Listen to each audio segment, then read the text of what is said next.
பைபிள படிக்கலாம், பிரச்சனை இல்ல. ஆனா பைபிள்ல போட்டிருக்குதா இந்து மதத்துல குத்தா சாப்பிடக்கூடாது, பைபிள்ல போட்டுக்குது. ஏன் சாப்பிடக்கூடாது?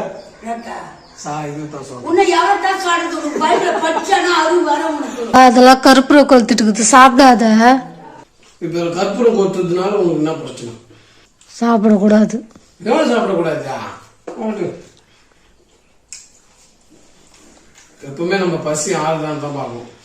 இப்போ யாசகம் கேட்கறாங்களே பிச்சைக்காரங்க, அவங்க கிட்ட போய் நீங்க குத்தியானா இது எந்த மதத்தை சார்ந்தது நான் கேட்பான். அவனுக்கு தேவை அன்னைக்கு அந்த பசி தீரணும். இந்த பசி மட்டும்தான். எவ்வளவுதான் பணம் ஆஞ்சாலும் நம்ம வயிறு நிறைஞ்சா போதும். புரியுதா? அதெல்லாம் கிடையாது. நான் அதெல்லாம் பார்க்கவே மாட்டேன். இவங்க கொடுத்தா யாரு கொடுத்தாலும் எது கொடுத்தாலும் சாப்பிடுவேன். தசை குத்தோட சாப்பிடுவியா? சாப்பிட்டுட்டு போக வேண்டியதுதான். எனக்கு பொறுத்த வரைக்கும் பேதம் பிரிக்காம பார்க்கணும். எல்லாரும் சமம் தான். இந்தா வேணாவா? எனக்கு வேணாம். இப்போ 200 பெரியார் வந்தாலும் உங்களால திருத்தவே முடியாது.